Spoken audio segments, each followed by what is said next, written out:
వివేకానందరెడ్డి హత్య కేసు పూర్వపరాలు పరిణామ క్రమాన్ని మా ప్రతినిధి మురళి ప్రత్యక్ష ప్రసారం ద్వారా అందిస్తారు.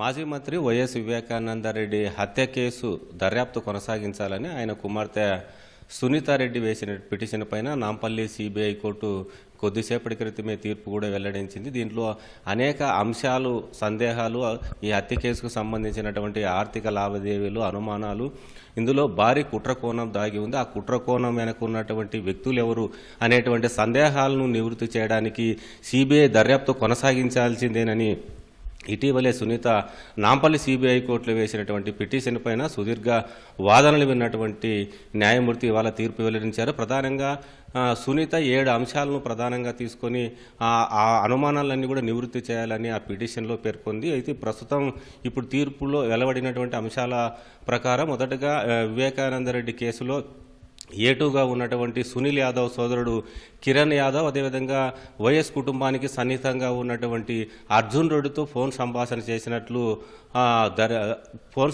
చేసినట్లు అనుమానాలు ఉన్నాయి. వారిద్దరి సంభాషణ పైన పూర్తిగా దర్యాప్తు కొనసాగించాలని సునీత వేసినటువంటి పిటిషన్ పైన సమ్మతి తెలియజేస్తూ ఆ దర్యాప్తు కొనసాగించే విధంగా నాంపల్లి సిబిఐ కోర్టు కూడా ఉత్తర్వులు ఇచ్చింది. ఇంకా 7 అంశాలు ఉన్నాయి. అయితే వీరిద్దరి ప్రధానంగా కిరణ్ యాదవ్ అనేటువంటి వ్యక్తి వివేకానందరెడ్డి హత్య జరిగిన సమయంలో ఆ రోజు 2019 మార్చి 15న ఉదయం 6:15 వివేకానందరెడ్డి హత్య జరిగిందనేటువంటి విషయాన్ని బాహ్య ప్రపంచానికి ఆయన పిఏ ఎంవి కృష్ణారెడ్డి ద్వారా బాహ్య ప్రపంచానికి విషయం తెలిసింది. అయితే 5 గంటలకే ఈ కిరణ్ యాదవ్ అనేటువంటి వ్యక్తి అర్జున్ రెడ్డికి సమాచారం అందించినట్లు కూడా ఫోన్ కాల్ డేటాలో అన్ని ఆధారాలు ఉన్నాయని కూడా వివేక కుమార్తె సునీత ఆధారాలను కూడా కోర్టుకు సమర్పించిన నేపథ్యంలో ముందుగానే సునీల్ యాదవ్ సోదరుడు కిరణ్ యాదవ్కి ఈ విషయం ఎలా తెలిసిందనేది కూడా దర్యాప్తు చేయాల్సినటువంటి అవసరం ఉంది. వివేక హత్య జరిగిన తర్వాత అర్జున్ రెడ్డి కిరణ్ యాదవ్ ఏ విధంగా సంపాదించుకున్నారు, వాళ్ళకి ఏ విధంగా ఈ విషయం తెలిసిందనేది కూడా కూలంకషంగా వాళ్ళు తెలియజేయాల్సినటువంటి అవసరం ఉందని కూడా ఆమె ప్రత్యేకంగా కోరారు. దీంతోపాటు ఆ రోజు ఉదయం 5:30 గంటలకు మన 6:15కి సమాచారం బయటికి వస్తే 5:30కే లోటస్ పాండ్లో ఉన్నటువంటి జగన్కు, భారతికి కూడా ఈ విషయం తెలిసింది.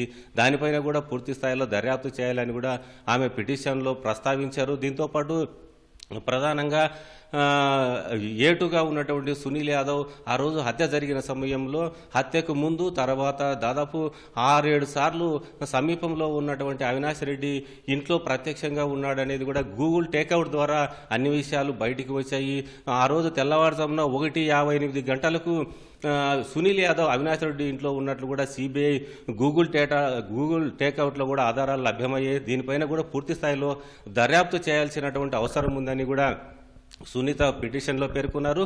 దీంతోపాటు కృష్ణారెడ్డి దాదాపు 30 ఏళ్ల పాటు వివేకానందరెడ్డికి పిఏగా ఉన్నటువంటి కృష్ణారెడ్డి నేరుగా వివేకానందరెడ్డి ఇంట్లోకి వెళ్ళేటువంటి చనువు ఉన్న నేపథ్యంలో ఆ రోజు హత్య జరిగిన రోజు మార్చి 15న ఉదయం 5:30 గంటలకు ఇంటికి వెళ్ళినటువంటి ఈ కృష్ణారెడ్డి లోపలికి వెళ్లకుండా సౌభాగ్యమ్మకి ఎందుకు ఫోన్ చేయాల్సి వచ్చింది, అతన్ని వివేకానందరెడ్డిని నిద్ర లేపాలా లేదా అనేది కూడా సౌభాగ్యమ్మని అడగాల్సినటువంటి అవసరం ఏమొచ్చిందని కూడా సునీత పిటిషన్లో సందేహం వ్యక్తం చేశారు. దీంతోపాటు ఈ హత్యకు సంబంధించినటువంటి 4 నిందితులకు పంచినటువంటి 4 కోట్ల రూపాయల డబ్బు, ఈ ఆర్థిక లావాదేవీలు కూడా ఎక్కడి నుంచి వచ్చాయి, ఎవరు వీళ్ళకి డబ్బు సమకూర్చారు, ఎర్రగంగిరెడ్డి, సునీల్ యాదవ్, దస్తగిరి, అదేవిధంగా ఉమాశంకర్ రెడ్డి, వీళ్ళకి ఒక్కొక్కరికి 1 కోటి రూపాయలు కూడా ముట్టజెప్పారనేది కూడా సిబిఐ దర్యాప్తులో వెలుగు చూసింది. అయితే ఆ 4 కోట్ల రూపాయలు ఎవరిచ్చారు, ఆ ఆర్థిక లావాదేవీలు, బ్యాంకు ఖాతా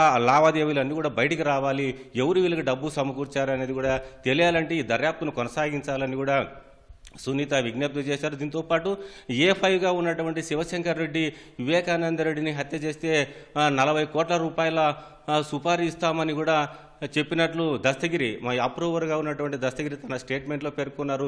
అయితే ఆ 40 కోట్ల రూపాయలు ఎవరు ఇస్తారని అతనికి హామీ ఇచ్చారు, ఆ ఆర్థిక లావాదేవీలు అతనికి ఎవరు భరోసా ఇచ్చారు, ఆ 40 కోట్ల రూపాయలు ఎక్కడి నుంచి తీసుకురావాలనేది ఇవన్నీ కూడా బయటికి రావాల్సినటువంటి అవసరం ఉందని కూడా సునీత పిటిషన్లో పేర్కొన్నారు. మరీ ముఖ్యంగా కల్లూరు గంగాధర్ రెడ్డి ఎవరైతే అనుమానాస్పద రీతిలో మృతి చెందాడో 2022 జూన్ 9న కల్లూరు గంగాధర్ రెడ్డి, శివశంకర్ రెడ్డి A5గా ఉన్నటువంటి శివశంకర్ రెడ్డి ప్రధాన అనుచరుడు కల్లూరు గంగాధర్ రెడ్డి ముందుగా సిబిఐకి 161 స్టేట్మెంట్ ఇచ్చిన ప్రకారము ఈ హత్యను, వివేకానంద రెడ్డి హత్యను తన పైన వేసుకుంటే 10 కోట్ల రూపాయలు ఇస్తానని శివశంకర్ రెడ్డి చెప్పినట్లు కల్లూరు గంగాధర్ రెడ్డి సిబిఐకి స్టేట్మెంట్ ఇచ్చారు. అయితే ఇదే విషయాన్ని కోర్టు ముందు న్యాయమూర్తి ముందు వాంగ్మూలం ఇవ్వాలని చెప్పిన తర్వాత మాట మార్చి అనంతపురం ఎస్పీకి సిబిఐ అధికారులపైనే ఫిర్యాదు చేసిన విషయాలు. అది ఎందుకు ఇతను మాట మార్చారు, ఎవరి ఒత్తిళ్ల మేరకు మాట మార్చారు అనేది కూడా అనుమానాలు ఉన్నాయి. వాటిని కూడా నివృత్తి చేయాలి. అయితే అతను అనుమానాస్పద రీతిలో అనంతపురం జిల్లా యాడికిలో అతను కల్లూరు గంగాధర్ రెడ్డి అనుమానాస్పద స్థితిలో మృతి చెందాడు. ఆ మృతి వెనక కూడా అనేక అనుమానాలు ఉన్నాయి. కొందరు నిందితులు ఇవన్నీ చేసి ఉంటారని కూడా సునీత పిటిషన్లో స్పష్టంగా పేర్కొన్నారు. ఇవన్నీ బయటికి రావాలంటే ఈ కుట్రకోణం, భారీ కుట్రకోణం బయటికి రావాలంటే సిబిఐ దర్యాప్తు ముగిసిపోలేదు, కొనసాగించాలని ఆమె పదే పదే కూడా న్యాయస్థానాన్ని విజ్ఞప్తి చేశారు. వీటన్నిటిపైన కూలంకషంగా దర్యాప్తు చేయాల్సినటువంటి అవసరం ఉంది. మరీ ముఖ్యంగా ఈ కేసులో అప్పుడు కేసు నమోదు చేసినటువంటి సిఐ శంకరయ్య పైన కూడా ఆమె అనుమానాలు వ్యక్తం చేశారు. ఒక పోలీస్ అధికారిగా ఉన్నటువంటి వ్యక్తి సంఘటనా స్థలానికి వెళ్ళిన తర్వాత రక్తం మడుగులో పడి ఉన్నటువంటి వివేకానంద రెడ్డి మృతదేహాన్ని దాదాపు 7 చోట్ల బలమైన గాయాలు, తలపైన, ఛాతిపైన, నుదుటిపైన, తల వెనక భాగంలో బలమైన గాయాలు, దాదాపు 2 లీటర్లకు పైగానే బాత్రూంలో రక్తపు మడుగులో పడి ఉన్నటువంటి వ్యక్తిని చూసి ఇది హత్య అని చెప్పకపోవడం, కేవలం అనుమానాస్పద కిందనే ప్రాథమికంగా కేసు నమోదు చేయడం పైన ఆ సిఐ పైన కూడా అనుమానాలు ఉన్నాయి.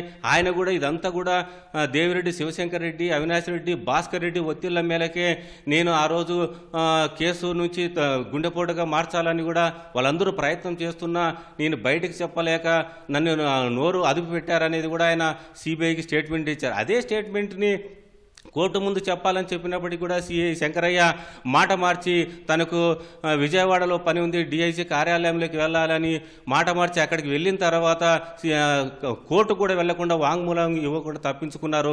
వెంటనే అతన్ని సస్పెన్షన్లో ఉన్నటువంటి అతనికి కూడా సస్పెన్షన్ రీవోక్ చేసి అప్పుడు ఉన్నటువంటి వైసీపీ ప్రభుత్వం మళ్ళీ సిఐగా కొనసాగించింది. ఈ పరిణామాల నేపథ్యంలో అనేక అనుమానాలు ఉన్నాయి. ఈ కేసులో ఇంకా చాలా బయటికి రావాల్సినటువంటి విషయాలు కూడా చాలా ఉన్నాయి.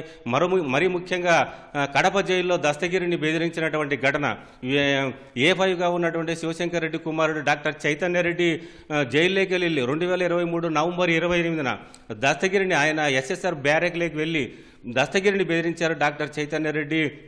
ఈ కేసులో అవినాష్ రెడ్డి, భాస్కర్ రెడ్డి, శివశంకర్ రెడ్డి బయటికి రావాలంటే నువ్వు మాకు అనుకూలంగా సాక్ష్యం చెప్పాలి, సిబిఐకి వ్యతిరేకంగా సాక్ష్యం చెప్పాలి, ఇలా చెప్తే నీకు 20 కోట్ల రూపాయలు ఇస్తామని ఆఫర్ చేయడం, ఒకవేళ ఆ ఆఫర్కు లొంగకపోతే నిన్ను బయటకు వచ్చిన తర్వాత, జైలు నుంచి బయటకు వచ్చిన తర్వాత చంపేస్తామని కూడా డాక్టర్ చైతన్య రెడ్డి బెదిరించారనేది కూడా ఈ విషయాలన్నిటిని కూడా సునీత పిటిషన్లో పేర్కొన్నారు. ఈ అంశం పైన కూడా ప్రస్తుతం రాష్ట్ర ప్రభుత్వం కూడా ఒక కమిటీ వేసి కర్నూలు ఎస్పీ ఆధ్వర్యంలో కూడా విచారణ కొనసాగుతున్న నేపథ్యంలో ఈ అనుమానాలన్నీ నివృత్తి కావాలంటే ఈ కుట్రకోణంలో, ఈ భారీ కుట్రకోణం వెనుక ఎవరో హస్తం ఉంది, ఎవరో లబ్ధి పొందుతున్నారు. కాబట్టి ఈ అనుమానాలను నివృత్తి చేయాలంటే తప్పనిసరిగా వివేకానంద రెడ్డి హత్య కేసు దర్యాప్తు ముగిసిపోలేదు, కొనసాగించాలని కూడా సునీత పిటిషన్ వేశారు. ఈ 7 అంశాలకు సంబంధించినటువంటి 7 అంశాలకు సంబంధించిన వివరాలను కూడా కోర్టు పరిగణలోకి తీసుకొని ప్రస్తుతం అయితే తీర్పు వెల్లడించిందని మనకు సమాచారం ఉంది. ప్రస్తుతం అయితే ఈ కిరణ్ యాదవ్ అదేవిధంగా అర్జున్ రెడ్డికి సంబంధించిన విషయాలే ప్రస్తుతం బహిర్గతమవుతున్న నేపథ్యంలో పూర్తి స్థాయిలో ఆర్డర్ కాపీ వచ్చిన తర్వాత ఇంకా ఏ అంశాలపైన దర్యాప్తు కొనసాగించాలని కోర్టు వెల్లడించింది అనే ఆ వివరాలు కూడా మరి కాసేపట్లో తెలిసేటువంటి అవకాశం ఉంది. ఇది తాజా పరిస్థితి. Over to studio.